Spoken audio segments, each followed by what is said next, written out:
Assalamualaikum warahmatullahi wabarakatuh. Saya Ustadz Ali Taher. Jangan lupa baca Al-Quran.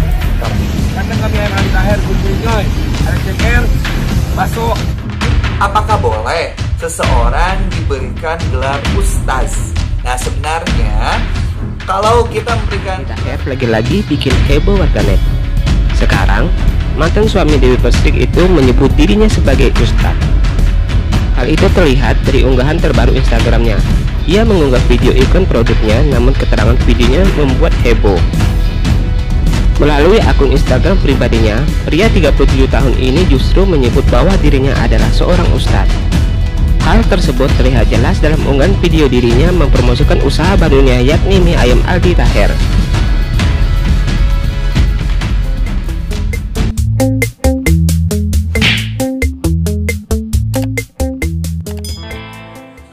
Assalamualaikum warahmatullahi wabarakatuh. Berjumpa lagi bersama saya Adam Ilyasin di Adam History.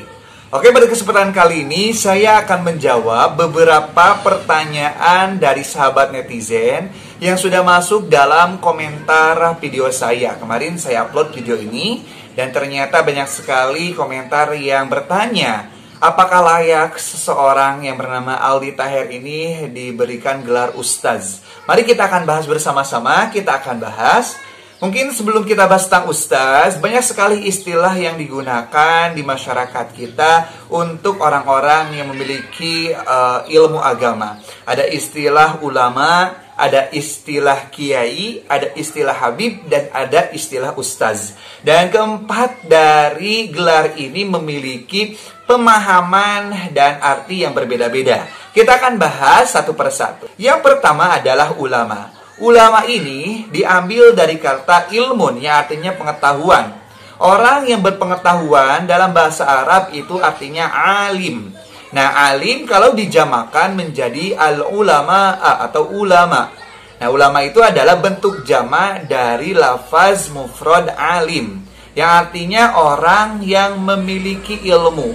Jadi ia menguasai sebuah fan ilmu, itu bisa dikatakan ulama. Maka dalam definisi secara bahasa ini, setiap orang bisa disebut ulama ketika ia memiliki pengetahuan. Namun dalam istilah ilmu agama ataupun dalam istilah Islam, ulama ini adalah orang-orang yang berpengetahuan ilmu agama. Artinya ialah orang yang menguasai ilmu agama. Bahkan kalau kita lihat dalam Al-Quran dan hadis, kata ulama memiliki kriteria yang begitu berat, di mana innama yakhsyallaha min ibadihil ulama. Ulama itu adalah orang yang begitu kental keimanannya kepada Allah Subhanahu wa taala. Jadi selain berilmu, ia juga sangat kental keimanannya kepada Allah. Itu ulama. Ada juga dalam hadis menjelaskan al-ulama'u warasatul anbiya. Ulama itu adalah pewaris nabi. Dari segi etika, keilmuan dan wibawa, itu adalah ia pewaris para nabi. Jadi dikatakan al-ulama dalam istilah Islam adalah seorang yang memiliki ketaatan kepada Allah, yang berilmu, berwibawa, beretika Rasulullah. Itu dinamakan dengan ulama. Dan ada juga dua istilah kiai. Nah, sebenarnya kiai ini adalah satu kata yang digabungkan dari dua kata. Artinya satu kata ini terdiri dari dua kata. Yang pertama ki dan ada yai. Nah, ki ini adalah panggilan untuk laki-laki dan hingga sampai saat ini masih digunakan. Ya, ini kiai ini memang adalah adat istiadat Jawa.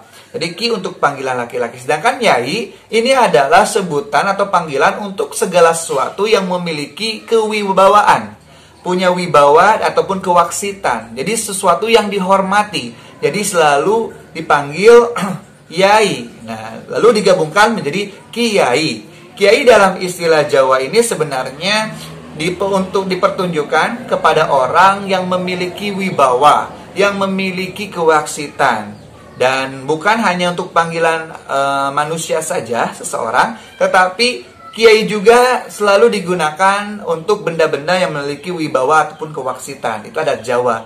Tetapi istilah kiai ini selalu kita jumpai untuk orang-orang yang memiliki wibawa, kewaksitan dari segi keilmuan dan ketaatannya. Jadi ia memiliki ilmu dan ketaatan, maka disebut dengan kiai.